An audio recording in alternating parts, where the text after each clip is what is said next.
Iran America യുദ്ധം അങ്ങനെ കൊടുമ്പിരി കൊണ്ടിരിക്കുന്ന സമയത്ത് തന്നെ അമേരിക്കയുടെ അവരുടെ നെഞ്ചിടിപ്പ് കൂട്ടുന്ന മറ്റൊരു വാർത്ത ഇപ്പോൾ പുറത്തു വരികയാണ്. നമ്മൾ പൊതുവെ അമേരിക്കയെ കുറിച്ച് വിലയിരുത്തുമ്പോൾ അവരുടെ പ്രഖ്യാപിത ശത്രു രാജ്യങ്ങളായിട്ട് മൂന്ന് രാജ്യങ്ങളെയാണ് ഇതുവരെ പരിഗണിച്ചിരുന്നത്. അതൊന്ന് തീർച്ചയായിട്ടും റഷ്യയാണ്, അത് കഴിഞ്ഞാൽ ചൈന, പിന്നെ നമ്മുടെ കിം ജോങ് ഉന്നിന്റെ ഉത്തര കൊറിയ. ഈ 3 രാജ്യങ്ങളാണ് പ്രഖ്യാപിത, അല്ലാതെ നിരന്തരമായി ഈ 3 രാജ്യങ്ങളോടാണ് അമേരിക്ക കലഹിച്ചുകൊണ്ടിരിക്കുന്നത്.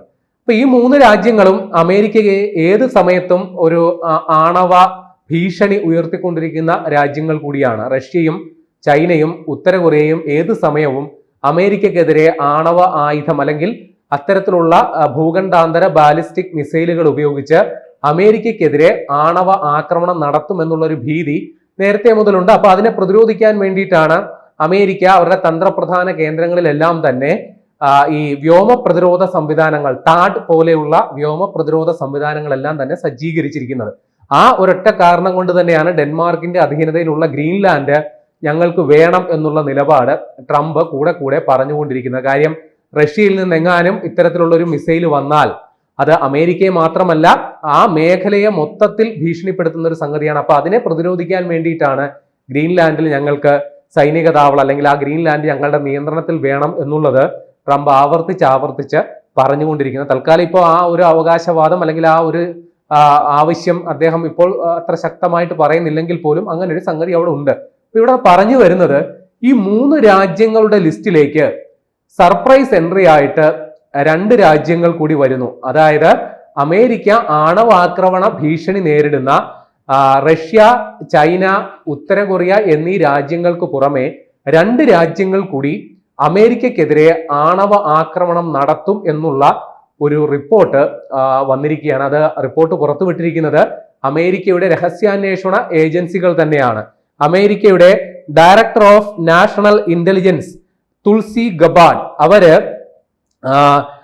സെനറ്റ് ഇന്റലിജൻസ് കമ്മിറ്റി ബ്രീഫിംഗിൽ നടത്തിയ അവരുടെ പ്രസ്താവന പ്രകാരമാണ് 5 രാജ്യങ്ങളുടെ ലിസ്റ്റ്. ഏതൊക്കെ രാജ്യം? ആദ്യത്തെ 3 പേരുടെ പേര് ഞാൻ പറഞ്ഞു. പിന്നെയുള്ള 2 രാജ്യങ്ങളെ കുറിച്ചാണ് നമുക്ക് അറിയേണ്ടത്.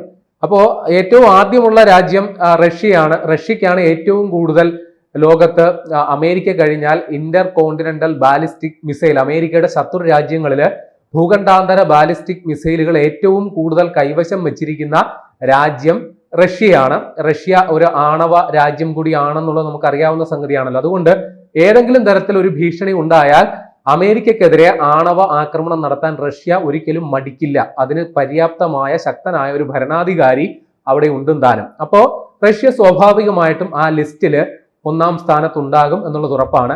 2-ാം സ്ഥാനത്തുള്ളത് തീർച്ചയായിട്ടും അമേരിക്കയുടെ ശത്രു ചൈനയാണ്. ചൈനയുടെ കയ്യില് DF-41 എന്ന് പറയുന്ന തരത്തിലുള്ള ഒരു ഭൂഖണ്ഡാന്തര ബാലിസ്റ്റിക് മിസൈൽ ഉണ്ട്. അത് അവിടെ നിന്ന് തൊടുത്തു വിട്ടു കഴിഞ്ഞാൽ ആയിരക്കണക്കിന് കിലോമീറ്റർ താണ്ടി അമേരിക്കയിലെ ഏതെങ്കിലും ഒരു നഗരത്തിൽ വന്ന് ആണവ സ്ഫോടനം നടത്താൻ ശേഷിയുള്ള മിസൈലാണ് DF-41. അത് കൈവശമുള്ളത് കൊണ്ട് തന്നെ ചൈന ഈ പട്ടികയിൽ 2-ാം സ്ഥാനത്താണ്. ഇനി 3-ാം സ്ഥാനത്തുള്ളത് ഉത്തര കൊറിയയാണ്.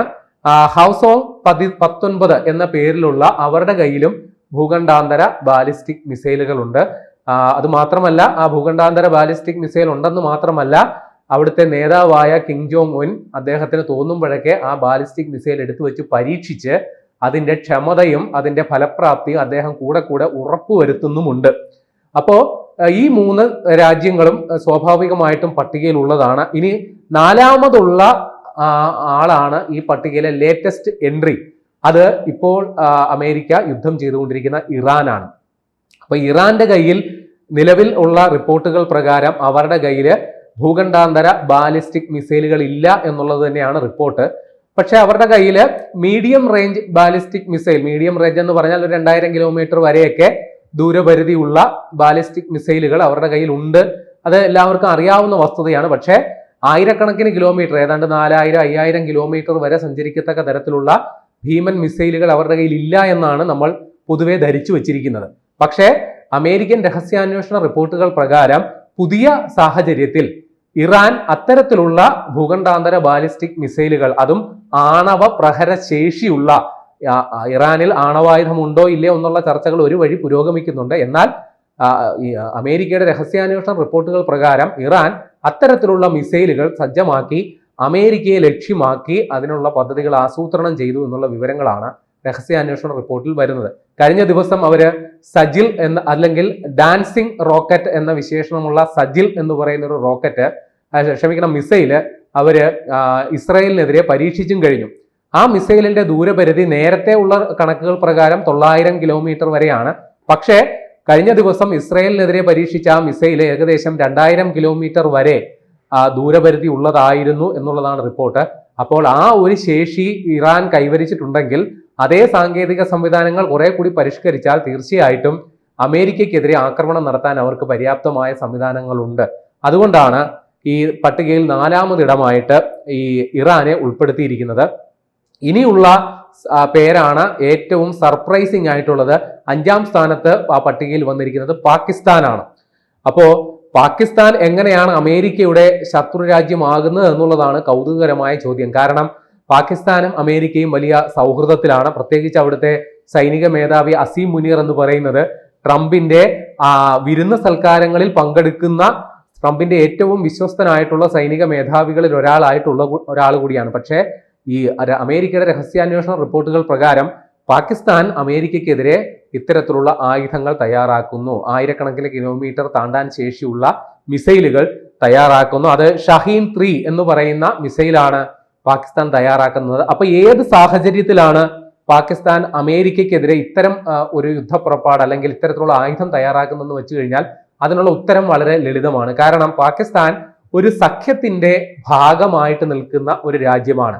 ആ സഖ്യത്തിൽ റഷ്യയുണ്ട്, ചൈനയുണ്ട്, ഉത്തര കൊറിയയുണ്ട്. അപ്പൊ ഈ 3 രാജ്യങ്ങളും സമ്മേളിക്കുന്ന അല്ലെങ്കിൽ പാകിസ്ഥാനും കൂടി കൈകോർത്ത് നിൽക്കുന്ന ഒരു സഖ്യം എന്ന നിലയിൽ ആ സഖ്യത്തിന്റെ പൊതു സ്വഭാവം അമേരിക്കൻ വിരുദ്ധമാണ്. അതുകൊണ്ട് തന്നെ അമേരിക്ക ഏതെങ്കിലും ഒരു സാഹചര്യത്തിൽ ഇപ്പൊ ഇറാനിൽ ആണവായുധം ഉള്ളതിന്റെ പേരിലാണല്ലോ ഇറാനെതിരെ ആക്രമണം നടത്തിയത്. പാകിസ്ഥാനിലും സമാനമായി ആണവായുധങ്ങളുണ്ട്. പാകിസ്ഥാനിലെ ആണവായുധങ്ങളും ഭീകരവാദികളുടെ കയ്യിൽ എത്തിച്ചേരാനുള്ള സാധ്യതയുണ്ട്. ഇപ്പൊ ഏതെങ്കിലും ഒരു സാഹചര്യത്തിൽ ഇസ്രയേലോ അല്ലെങ്കിൽ അമേരിക്കയോ പാകിസ്ഥാനെതിരെ ഇറാനിൽ എടുത്തതിന് സമാനമായ സൈനിക നടപടികൾ എടുക്കാനുള്ള സാധ്യത അവർ തള്ളിക്കളയുന്നില്ല. അത് മുന്നിൽ കണ്ടുകൊണ്ടാണ് ഇത്തരത്തിലുള്ള ദീർഘദൂര ഭൂഖണ്ഡാന്തര ബാലിസ്റ്റിക് മിസൈലുകൾ അവർ തയ്യാറാക്കുന്നത് എന്നുള്ള വിവരങ്ങളാണ് അമേരിക്കൻ രഹസ്യാന്വേഷണ ഏജൻസി പുറത്തുവിടുന്നത്. അപ്പോൾ പാകിസ്ഥാൻ ഇങ്ങനെ ഒരു മിസൈൽ പദ്ധതികൾ ഉണ്ടെങ്കിൽ തീർച്ചയായിട്ടും അത് അമേരിക്കയെക്കാൾ ഉപരി ഇന്ത്യക്കാണ് ഭീഷണി എന്ന് കൂടി നമ്മൾ ഇതിൽ ചേർത്ത് വായിക്കേണ്ട സംഗതിയാണ്. ഇനി അമേരിക്കൻ രഹസ്യാന്വേഷണ ഏജൻസി പുറത്തുവിടുന്ന മറ്റൊരു കണക്ക് പ്രകാരം അത് കുറച്ചുകൂടി ഗൗരവതരമാണ്. നിലവിൽ അമേരിക്ക നേരിടുന്ന ഇത്തരത്തിലുള്ള ആണവ മിസൈലുകളുടെ ഭീഷണി എന്ന് പറയുന്നത് ഈ പറയുന്ന രാജ്യങ്ങളെല്ലാം കൂടി കൂട്ടിയാൽ ഏതാണ്ട് 3000ഓളം മിസൈലുകൾ ഉണ്ടാകും എന്നുള്ളതാണ് അമേരിക്കയുടെ നിലവിലെ കണക്ക്. എന്നാൽ അത് 2035 ആകുമ്പോൾ അതിന്റെ ഇരട്ടിയിലധികം ഏതാണ്ട് 16,000ഓളമായി വർദ്ധിക്കും എന്നുള്ളൊരു കണക്കും അമേരിക്ക തയ്യാറാക്കി വെച്ചിട്ടുണ്ട്. പക്ഷെ അമേരിക്കയുടെ ഒരു പൊതു ചരിത്രം നമ്മൾ നോക്കുമ്പോൾ അവർ കുറെയൊക്കെ ഗ്യാസ് കയറ്റി ഇല്ലാത്തത് പെരുപ്പിച്ച് കാണിച്ച് അവരുടെ ആധിപത്യം സ്ഥാപിക്കാൻ ശ്രമിക്കുന്ന ഒരു രാജ്യം കൂടിയാണ്. ഏതായാലും ഈ പട്ടികയിൽ ഇറാനും പാകിസ്ഥാൻ വന്നതുമാണ് ഇത്തിരി കൂടി കൗതുകകരവും ഗൗരവതരവുമായിട്ടുള്ളതാണ് എന്ന കാര്യമാണ് ഈ സംഭവത്തെക്കുറിച്ച് നമുക്ക് പൊതുവിൽ പറയാനുള്ളത്. കൂടുതൽ വാർത്തകളും വിശേഷങ്ങളും നിങ്ങളിലേക്ക് എത്താൻ ABC മലയാളം സബ്സ്ക്രൈബ് ചെയ്യുക, ബെൽ ബട്ടണും അമർത്തുക.